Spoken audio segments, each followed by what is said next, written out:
يا ذا الأسماء الحسنى يا خالقنا غفرانا. Than one woman.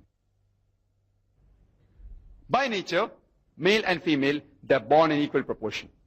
Male and female, they're born in equal proportion. But when you ask any pediatrician, in the child age itself, in the childhood, the female sex can fight the germs and the disease and the bacteria much better than the male sex. So in the children age group itself, there are more male children dying than the female children. So in the pediatric age itself, you find the population of the females more than the male population. As you grow up, deaths take place due to accidents, cigarette smoking, due to war. In these cases, more male are dying than females. So today in the world, there are more females than males. Only in few countries, like the country where I come from, India, and few other countries, where the female population is less than the male population.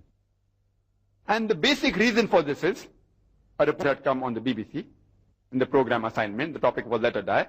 There was a British reporter by the name of Emily Beckonen who said that every day in India, 3,000 fetuses are being aborted after they identified that they're females. That means more than 1 million fetuses are being aborted in India after they identified they're females. If this evil practice is stopped in India, within a few decades, even in India, the female population will outnumber the male population.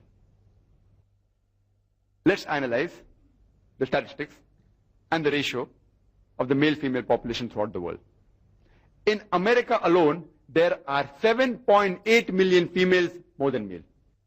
In New York alone, there are 1 million female more than male. And today's statistics tell us that the 1/3 population of New York, they are gays. Gays means sodomites. That means they wouldn't like having female partners. There are more than 25 million gays, sodomites in America, Qawm-e Lut. That means, if you analyze, there will be 30 million females more than males. In UK alone, there are 4 million females more than males. In Germany alone, there are 5 million females more than male. In Russia alone, there are 9 million females more than male. And Allah subhanahu wa ta'ala alone knows how many millions of females are there throughout the world. Even in Singapore, if you check the census, there are bound to be more females in Singapore than males.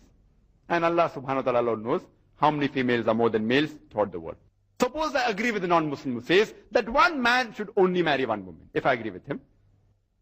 And suppose my sister happens to live in America, and the market is saturated. Every man has found a wife for himself, and the market is saturated.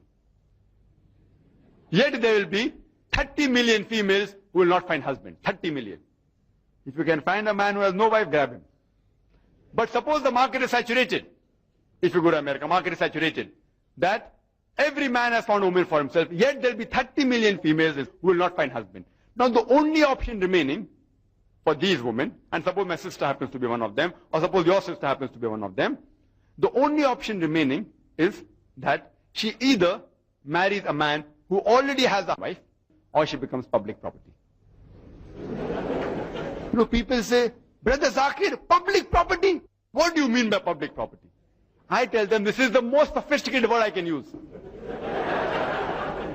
I cannot think of a better word, because, I am a Dai. I have to use good words. I can't use other words, I have to take care of my language. It is the most sophisticated word I can use. And you ask that to any modest woman, that would she prefer marrying a man who already has a wife, or become public property? Any modest woman would opt for the first. But when you go to the Western world, you find there that it's very common practice that they have mistresses. On average, if you see the statistics of America, on average, a man has 8 different sexual partners before he settles down with one permanent one. 8. Statistics of America. Some may have 20, some may have 30, some may have 1. 8 different sexual partners. Mistresses are so common. And when a woman becomes a mistress, that means has sexual relationship without the wedlock, she has no protection, she has no rights, she has no honor. All this goes down the throats of the Westerners very easily. But when we say that Islam allows a man to marry more than one woman, they cannot digest it. When a man marries more than one woman, the women, both or 3 or 4, all of them get equal justice, they get honor, they get their rights. And alhamdulillah, they lead a dignified life. Whereas if you compare it to the mistresses, they are leading a life which is not honorable at all. So Islam has a solution to the problem of the humankind. That's the reason Islam has allowed some men to marry more than one woman to protect the modesty of the woman, not to degrade her. يا ذا الأسماء الحسنى يا خالقنا غفرانا نسألك وأنت